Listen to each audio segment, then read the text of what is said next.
down. We the talk around town. Alex threw the ball to Smokey for a touchdown. It's fourth down and you don't really want no more. We've been winning from the door. You should check the scoreboard. Check the scoreboard.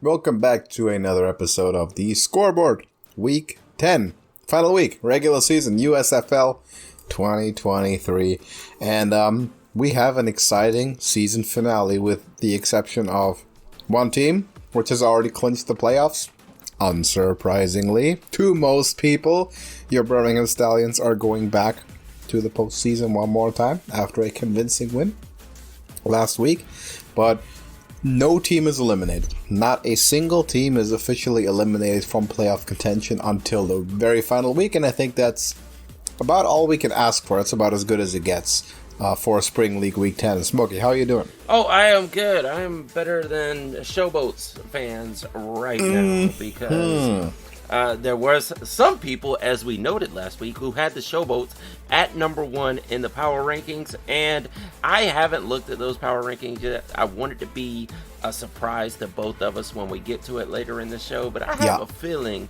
they are no longer at number one. The two biggest blowouts of the season belong to the Showboats right now, and not on the winning side of that. Even though their record is still decent compared to a lot of people in the North, the Showboats are not looking promising at this point. Like they still have a chance, like you said. They still have a chance to get that number 2 spot away from the Breakers, but I don't know that anyone really has faith in them at this point. But we will get to that a little later. That is true. It was a lot of mental gymnastics to put them at number one anyway these past 2 weeks, but I'm glad that is swiftly cast aside as we'll get into power rankings last week when we've predicted all these games.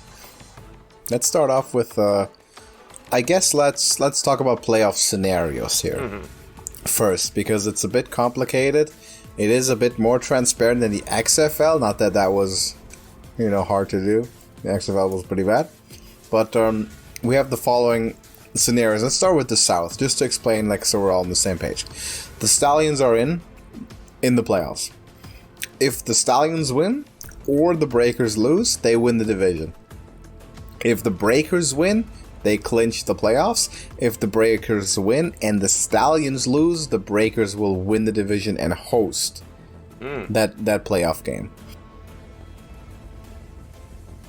And then there's more tiebreakers. If Houston wins and Memphis wins, which are the two teams that are currently in 3 and 4 with the worst records, they both win. Then you have 3 teams at the same record, and then tiebreakers will matter. And tiebreakers are too complicated for me to go into right now. We're assuming that won't happen, but it could. And then tiebreakers come into play. In the North, it's very simple. The loser of the game, Stars-Panthers, is out. Losers eliminated. Stars clinched the division title with a win. And the winner of the Generals and Maulers will also make the playoff spot. So this one is very simple. The 2 winners this week make the playoffs. The North is very simple. North is very simple. So that unfortunately means that the Stars could be eliminated, even though they would be tied with the second best record. Yeah, the entire North is double zeros. The record doesn't matter. 2 games and the 2 winners, 2 times winning you're in. Yeah. For all 5 teams, all 4 teams. Interesting. It is. That's very fun scenario to reach after 9 weeks of play.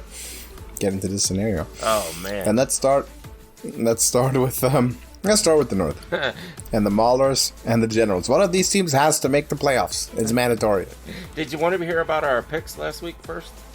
Oh yeah, let's do that. All right. And actually, looking back to last season, I wanted to see how close we are, and we did an episode heading into the divisional round where we also forgot to talk about the outcomes. So I'm going to have to find the notebook for that. But I do have the ones for heading into Week 10. Last week, did we agree on everything? No, we didn't. We disagreed on the first 2. We disagreed on the Panthers and the Maulers. I got that one because the Maulers have the best defense in the league right now. We disagreed on the Breakers Showboats. We know how that went. I had a little more faith in the Showboats than you did, and that failed me big time right there. That was a blowout. We agreed on the last two, which gave us 2 correct picks each, which is not looking good for our 75%. More so for you than me because you didn't need quite as much. I'm going to have to get all 4 of these picks correct to hit that 75% mark.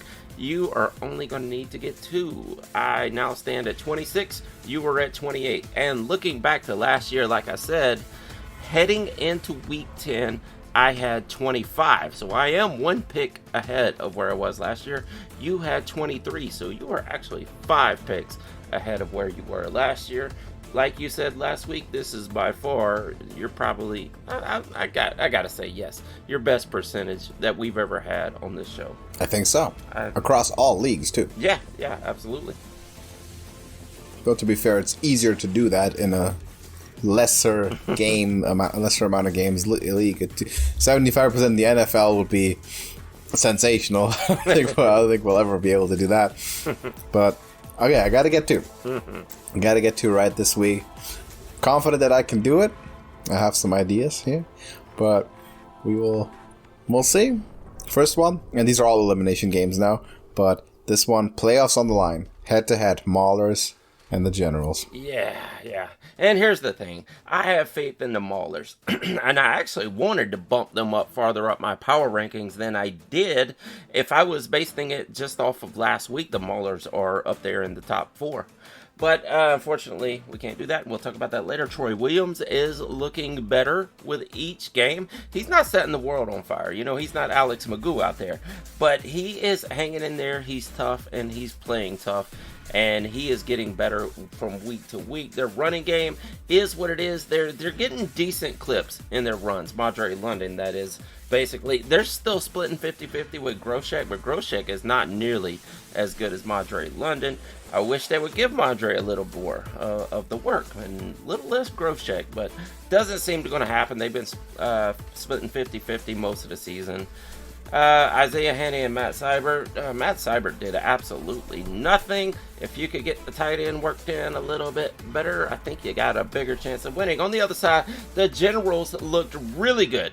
The Generals look like probably a top 3 team in the league last week, and I think that's because DeAndre Johnson is back. They got rid of Kyle Loletta, and they set Prokop on the bench, which is good. Darius Victor was decent last week.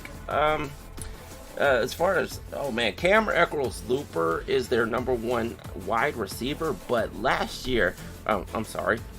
week, Darrell Stewart Jr. had a hell of a game. He only had 3 receptions on 3 targets, but these were huge plays. Unfortunately, he didn't get into the end zone, and they have the trio of tight ends out there: Bowman, Brandom, and Saxton.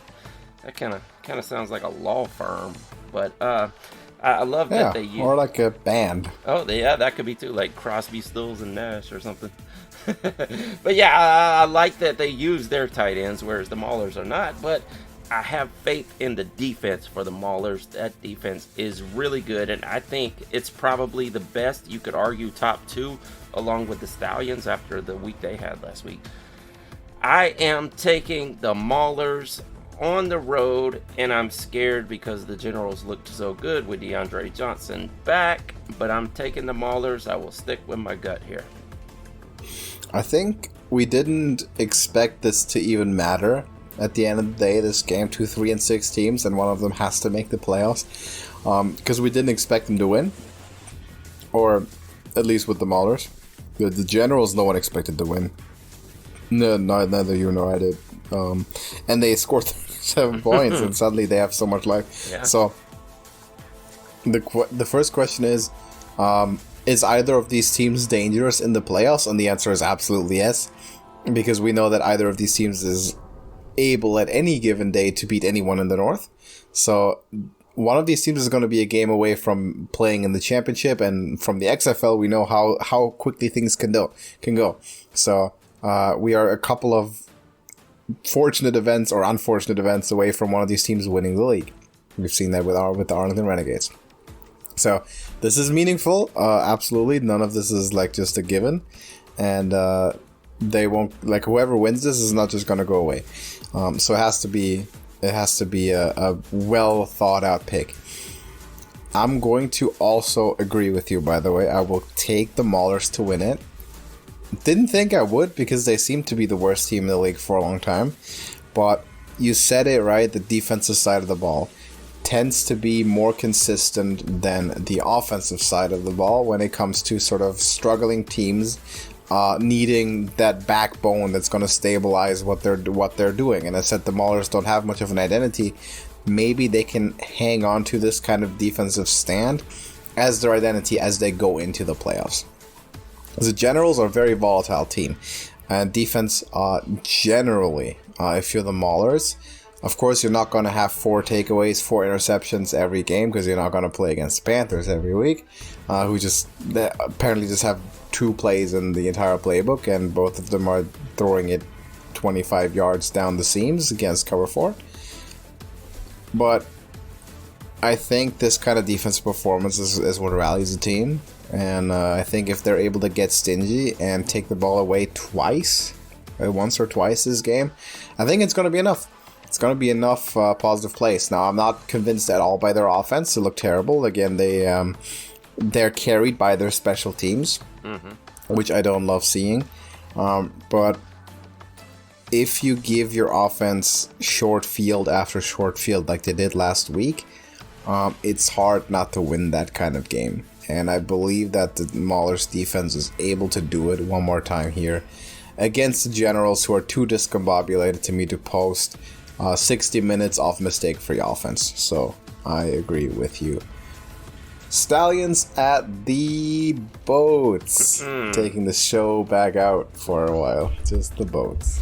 Yeah, and judging from the 2 biggest blowouts of the seasons that the Showboats have had, you would think, oh, this is easy, right? The best team in the league versus a team that tends to get blown out that have already been blown out by the Stallions.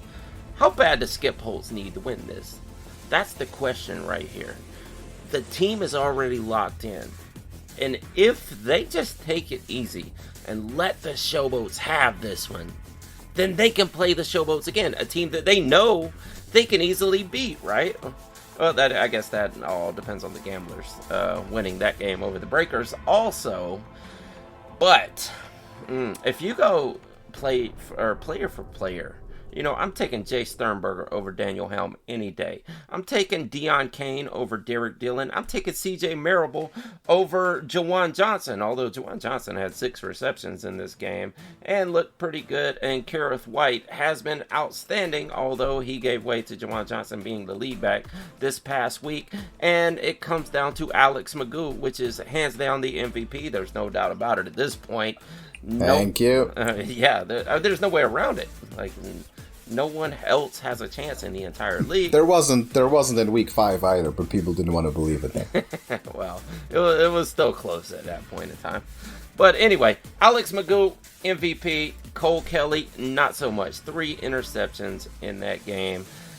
It's not good. It's not good for Cole Kelly. Now, I will give him credit for coming back. Like, the kid got beat up. He got beat up over and over and over, and he just kept coming. But the team couldn't score, and that's the problem here. I want to take the Stallions. I really do. But I'm afraid that Skip Holtz wants the Showboats in the playoffs that bad. They could take it easy. They could set all these superstar players. We may not see Alex Magoo for the whole game. We may not see Jay Sternberger out there. But I can't be that dumb. I'm going to take the Stallions. But I really have a feeling the Showboats could win this game here. I don't know where you're getting that feeling from, considering what I've said during power ranking segments the last 2 weeks. See, it's a game of imperfect information here. If you want the Showboats in, yeah, they have to win. But the Breakers still control their own fate. And by the way, I 110% agree with this. Next week, like in the playoffs, who would I rather face, the Boats or the Breakers? Give me the Boats. 150% I want to play Memphis. And not the Breakers, because the New Orleans is dangerous. They can be really dangerous. I feel a lot more confident playing the Showboats, as good as they've been, and they've had good runs this season, I think the Stallions outmatched them in everywhere. Whereas the Breakers can hang with that offensive performance themselves. And I don't want that to be in any kind of danger. Similarly to how the DC Defenders did not want to see the St. Louis Battlehawks in that stadium in the playoffs. I can guarantee you that. Same thing's true for the Stallions. But I think can't really justify tanking, especially like if you don't really know for sure. And the problem is you tank and it fails. The Breakers are the home team next week, which means that you're still the home team because the Breakers play in Birmingham. But you don't want, it's a psychological advantage. I guess, ticket distribution might be a thing, like with the fan bases, and they get to wear their home uniforms, and it's technically a Breakers thing. They'll have their banners up and everything. You want to play it at home because you're the best team in the league. You have been all season, and you want to make sure you get to play that as a home, get to play the playoffs as a home game. So, Stallions bring everyone out. They win the game. Magoo gets the MVP. He already has it now. It doesn't matter if he plays or not. He wins the MVP. And the Boats end up a very turbulent season, 5-5. And all 5 of those wins came in one consecutive row. And the losses were scattered throughout. So, Stallions win 8-2, which is a pretty good follow-up to the 9-1 of last year. Once again, best team in the league.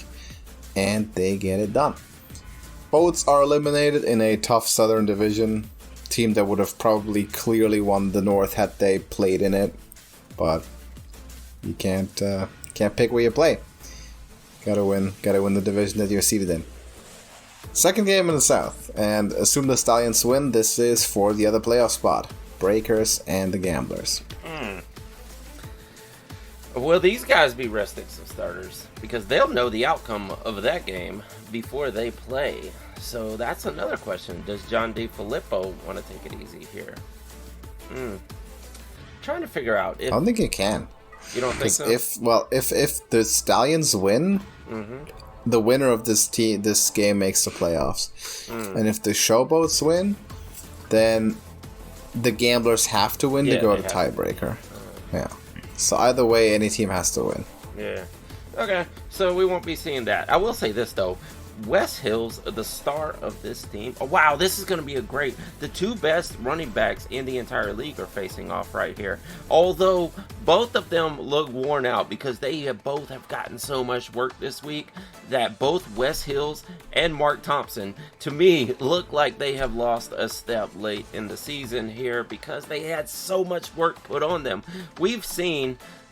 the Breakers and John DeFilippo try to put some of the load off of Wes Hills and give it more into the passing game. They didn't do it here in this game, and the reason for that is they were so far ahead they didn't need to.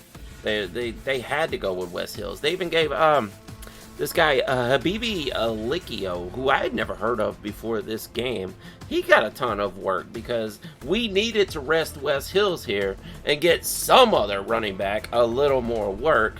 But wasn't a lot of passing in this game. They didn't need to. On the other side, the Gamblers, I can't say much for them. I feel like they'd have a better shot at this if they weren't playing Kenji Bahar or Michael Cozart. I would love to see Touchdown Terry come in this game and actually win one for the Gamblers and actually put them into a better position to make these playoffs.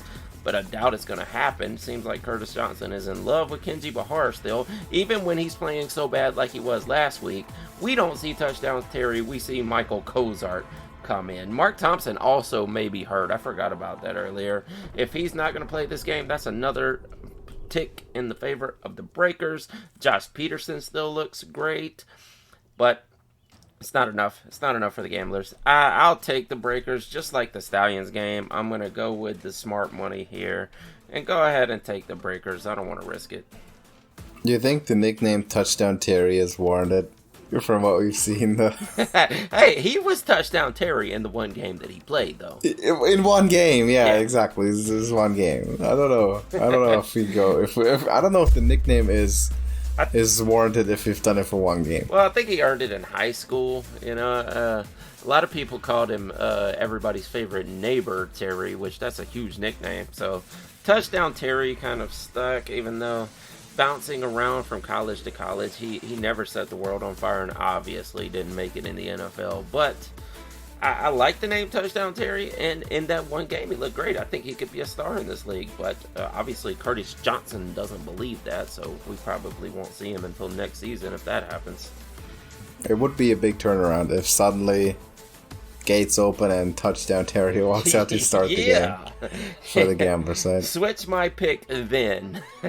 Yeah, because if not this week, when are you gonna do it? Like you said, you'd wait until next season. Cause can you you believe he's gonna win the game, get you to a playoff spot?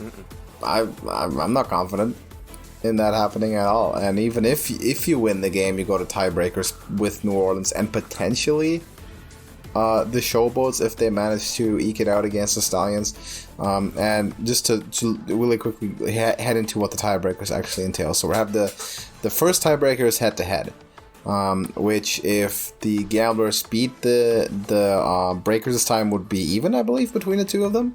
Win-loss percentage in the division also even, and then we go to these more these less transparent ones like strength of victory, which is the aggregate win-loss percentage of the teams defeated. So some math that has to be done there. If they all play the same schedule, which is possible, then it depends who beat the stronger teams. In which case, the Breakers may have the advantage because they beat the Stallions once. But there'd have to be some numbers that I just have access to right now. Either way, the Gamblers have to win the game if they want to have a shot at making the playoffs. I don't think they do. I think the Breakers get it done. Unfortunately, I will say, because I would love to play the Gamblers. I would love to play the Boats on the Stallions. I don't want to see the Breakers. I think they are the biggest danger to the Stallions' efforts to repeat and go back to the finals once again. More so than the other two teams, even though they've had good seasons. I think the Breakers are the team that I don't want to see. I think they are the team that I am going to see, because I expected them to turn it around and get it done against Memphis, because they're the more experienced and more consistent team. I have been throughout the season. I did not expect it to be this much of a blowout. That was bad. It was 17-0 before the end of the first quarter, and then they had like a 2-3 hour break because of the lightning delay. And everyone thought maybe this is the break that the Showboats need. Basically, just you start the game because everyone's cold again. You have to start from the top. But it just kept going. Just kept going at the exact same pace. Blowout from start to finish. In Memphis, that did not look good, and the Breakers showed some might there. So I will say they get themselves across the finish line. They had a little bit of a slump, like mid-season slump there, the Breakers, but I think they're a very strong team and they get it done. And then finally, Stars and Panthers. This one quite straightforward again. Win and you're in. It is, and absolutely, I would feel better if this offensive line was better. I would feel much better, but it's not, and it's obviously not getting any better. Case Cookins is still getting beat up, but I wish we had Matt Colburn. I would feel so much better if we did. We've seen that the team has not been as good without Matt Colburn. Dexter Williams had a good game 2 weeks ago. This past week it was Darnell Holland taking the load here, but wasn't great. Nothing about this game was great. Yeah, it was a close game, but it was against the Generals. And I tried to make the case for the Generals actually being good with all their starters back, but it's still a team with a really bad record that you lost to, that you should have won to. Corey Coleman is now the number 1 wide receiver in the league, though. That's pretty good. He's probably going to get those honors at the end of the season. However, he is a NFL talent, and he showed that this week, or this whole first round season. pick. Yeah. Mike Nolan with the Panthers. It's pretty much over for you guys. I know you have a chance here, and you could pull it off. I don't think you do. You absolutely are the worst team in the league. The Stars have to win this. Let's see. Is there anything I can make the... Oh, I do love Trey Quinn. But I don't think I can go with the combination of Trey Quinn, Cole Hicatini, Marcus Ball, and those guys over my team. It's not going to happen. I am picking the Stars on the road. You got to win this. This is the ultimate, put up or shut up, I think. And we know that, the Stars have staked the claim to repeat as the champions of the North Division. But this, if you end up losing to the Generals and the Panthers back-to-back weeks, I don't think you've deserved it. And accordingly, they won't be able to make it if they do. They could have made this a whole lot less exciting by just taking care of business and winning at Canton last week and beating the Generals, who we all thought were the worst team in the league, didn't they? And that they gave up 37 points. And Case Cookers, by the way, played maybe his best game of the season in a loss, but he put up 33 points. So we're back to where we were very early on in the season, where we said one-man show. You have the quarterback. Do you have the support around him? And you bring up the offensive line and the injuries to the offensive skill positions. But defensively, another question mark now suddenly that came up, because the Generals is the last team that anyone would have predicted to score 37 points last week. Now, the Panthers threw the ball to the other team 4 times. And it's really a question of, who do you trust less in this one? And to me, it has to come down to the quarterback, and it has to come down to Josh Love. That's his right name. That is the correct first name. Yes, Josh. And Case Cookers. And Case Cookers is a veteran of the league, has played through injury, has overcome injury to his offensive teammates and to the offensive line, has overcome spotty defensive and special teams performance, whereas Josh Love has continuously been up and down, has looked very good when he's in rhythm, and has looked absolutely terrible when he's not. Legitimate tunnel vision, pre-snap decision making, throws it into triple coverage down the field. Those 4 interceptions were generous, by the way. It could have been 6. It could have easily been 6. If you watched that whole game, it was not a pleasant watch. That was amateurish quarterback play. It looked bad. It looked really bad. Play calling wasn't good either. I will say that I thought the first 2 interceptions were not on Josh Love. That they were on the receivers. The deflections. Yeah. The deflections. But take those away, it still could be 4. Because he had a couple of really bad throws down the seam into double, triple coverage that bounced off of defenders' hands that were tipped up in the air. So those four picks, as bad as it already is, he kind of got away easy with those 4 picks. It was a terrible game. It was called bad. It was executed bad. Panthers looked absolutely horrible, and therefore I say the Stars get it done. Second chance, should have gotten it done, if we're being honest, against the Generals. They're bad, but because of the North and only because of the division being so weak, they get another shot, and I say they take advantage of it because they are the best team in the North. But it's entirely possible for them to squander it. I wouldn't put it past them. They have not been the powerhouse we expected them to be this year. So this is by no means a guarantee, but it's a favorable matchup for them, and I think they get it done. So did we agree on all of these this week? So I think we did, right? Did you just pick the Panthers or the Stars? I picked the Stars. Okay. It almost sounded like you were saying the Panthers there at the end. No. Yes, we have the away team in all 4 of these matchups here. All 4. Wow. That's usually not a formula for success. You wouldn't think. But that's usually doesn't work. That's what it looks like right here. Then you got the Maulers, the Stallions, the Breakers, and the Stars. These are the favorites. Has to be. Maybe the Maulers and the Generals, that's more of a toss-up, but the other 3 games, the away teams have to be the favorites here. Yeah, for sure. Doubt. Yeah. And if we're looking at the odds here, we have actually the Generals favored by 3.5 over the Maulers. Maybe that's home field factoring in. Stallions with the biggest edge of the weekend, 4 over Memphis. Breakers favored over the Gambles with 4 points. And then the Stars and Panthers is a pick'em game in Detroit. generous to me. I think it should be a point or two in favor of the Stars. Don't know if home field really in this league and it being shared stadium gives the Panthers full parity, full equality. I don't necessarily believe it, so I'm inclined to pick the Stars to win the game and maybe put some money on that as well, which I think I'm going to do. But the other ones I can see. I don't think I'm touching any of these lines. They're looking pretty competitive. Looking pretty good. But yeah, we all have the road teams. Yeah. How about last time for this regular season? Power rankings, USFL. We have some loose ends. Yeah.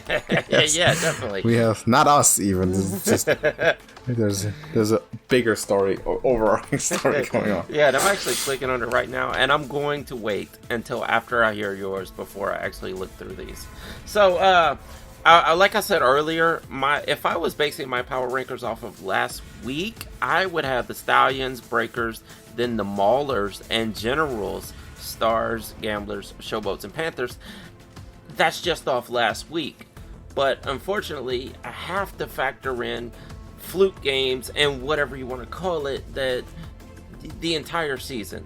So some of these teams are better than last week's play. So I'm going to start off. Panthers are number 8, like I said. They are the worst team in the league right now. Unfortunately, I had to knock my team, the Stars, down to number 7. Because looking through this, I see these other teams that I think would beat the Stars right now. And one of them coming in at number 6 happens to be the Maulers. And I think this could change. But for right now, just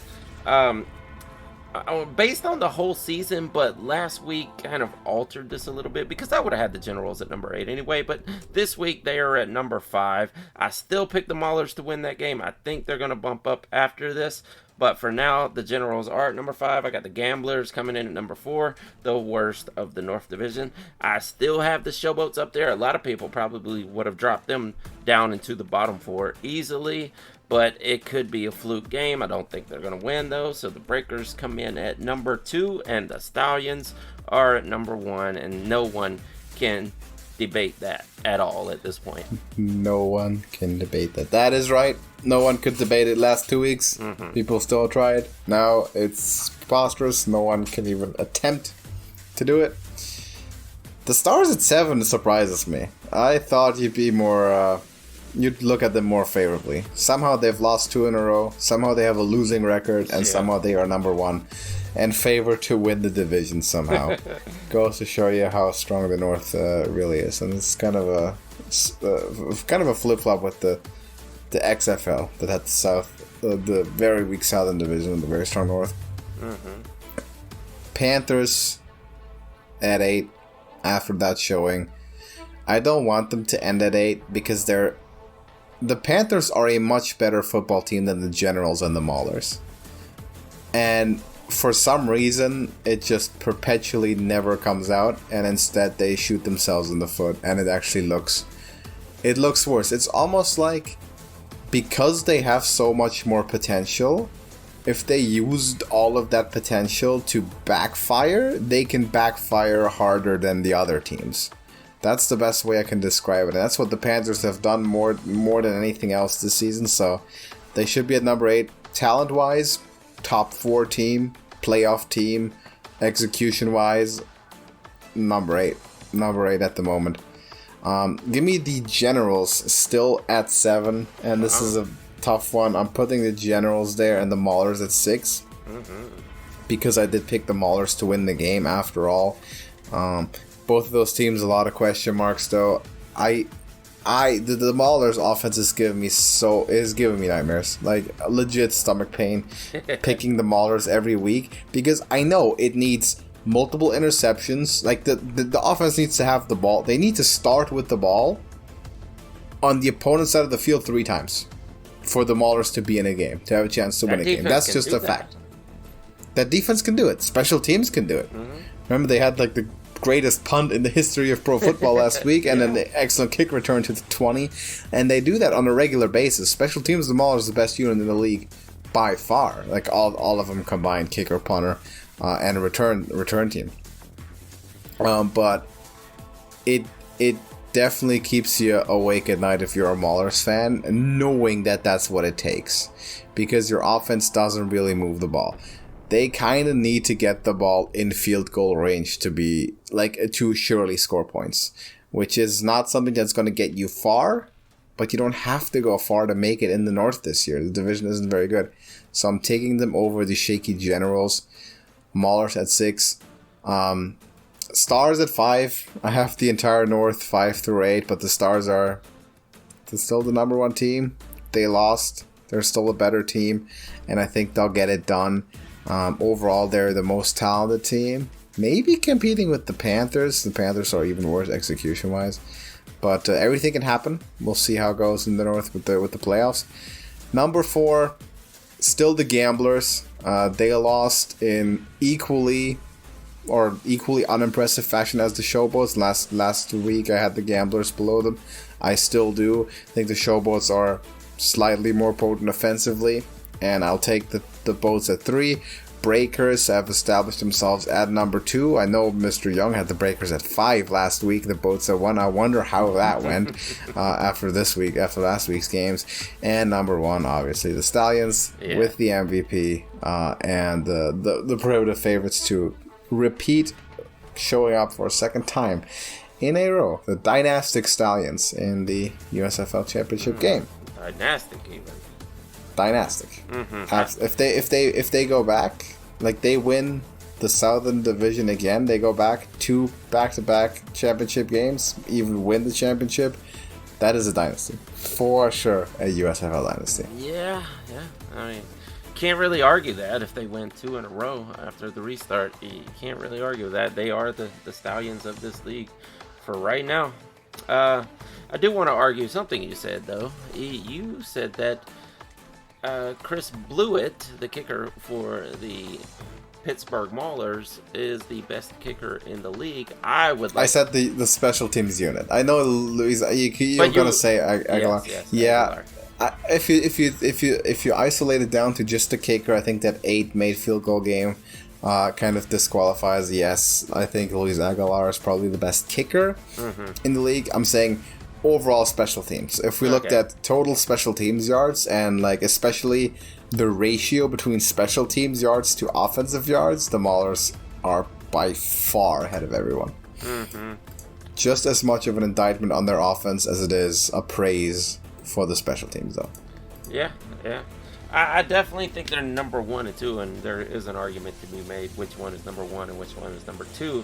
But yeah, I got to go with Aguilar as the best kicker in the league, and Corey Coleman being probably the best returner in this league.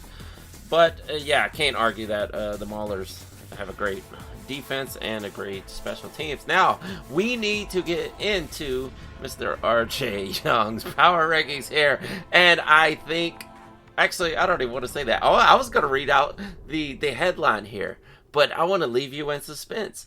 I am going to start right with number 8, and then I will read the headline afterwards. There's no suspense. There is no suspense. This is the only thing that there is suspense about is how much cognitive dissonance this man can bring up. That's the only thing I'm wondering about. He's got the Michigan Panthers at number 8. That's a consensus. He has the Maulers at number 7. I do not agree with that at all. The Maulers are much better than number 7. The Showboats have dropped all the way to number 6. So that was the number 1 team, huh? Exactly. I think he listened to us. And he's like, you know what? He's thinking in extremes. They're not number 6. Yeah, they're worse. You're saying they're worse than the Generals? I left them at number 3. Oh, dude, because remember the Generals were last week, and I agreed with him. I put the Generals last, but the Gamblers at number 5 right now, the Stars at number 4, and the Generals are at number 3, which is that's a huge jump right there. What? For the Showboats to go from 1 to 6, and the Generals to go from 8 to 3, that is a giant move. And of course, everybody has the Breakers at number 2 and the Stallions at number 1, right? Yeah. Oh God. Oh no. He has it. He has the Breakers at number 2. And the headline of the week is... I would have believed it. That would have been crazy if he put the Breakers at number 1. The headline says, it's the Stallions and then everyone else. So, that's correct. He finally Yes, came around. Sir. Finally. Yeah. Finally. Took a while. Yeah. Took a while. But it is true. Man. The Generals at 3. I feel like this is a lot of overreacting going on here. Seems like it. It seems like he's taking it 1 week at a time. Yeah, this is too much recency bias. I One think game he season, needs to adjust. Yeah, he needs to adjust his averages a little bit and his weights. Like I said, I would have put the Generals and the Maulers much higher if it was only based on last week. And I actually rearranged these. I wrote these power rankings out 4 times before I settled on where I want these guys. And now I still feel bad about the Stars after the case you made. I had them up at number 4 in my original rankings for this week, but I kept moving everyone around because it's such parity in this league that it's hard to figure out where these people fit. It is true. Not between the divisions, but within the divisions for sure. Yeah, exactly. There's a lot of this is justifiable. I think if a single game can disqualify a team or just tank a team like that, like he's doing to the Showboats, he should have never been able to put him at number 1 anyway. Because that 42-2 debacle, which was even worse than what happened. He should have never been eligible for any of the top 3 spots, if that mattered that much. And there was a time where they were absolutely in the top 3, and I think they still are in the top 3, or should be considered a top 3 team in the league, along with the Breakers and the Stallions. So to tank them and to bring the Generals up for struggling to beat a losing record team, it's too much. It's too much. It's over adjustment to me. I think we need to look more at season averages and what we've seen. But the fun part about this is you can take all 9 weeks of power ranking history and you can throw them out, because none of it matters this week. Every single game here has playoff implications. For 3 of the games, it's just you want to be in the playoffs, you gotta win the game. It's that simple. Stallions are the only team that is already clinched the playoffs, not the division title, but the playoffs. In the North, 2 win your in games, and the Breakers and Gamblers also both need to win to keep their chances, or to most conveniently, I guess, make the playoffs in the case of the Breakers, because they still have a chance to win the division. But that's what we're looking at this week. Let us know what your predictions are for this week, and last time power rankings, and an outlook for the playoffs maybe. Smokey, do you have anything to add for this week? I think that's it for this week. Perfect. Then we will see you in the next one. Deuces. Check the scoreboard. Ha.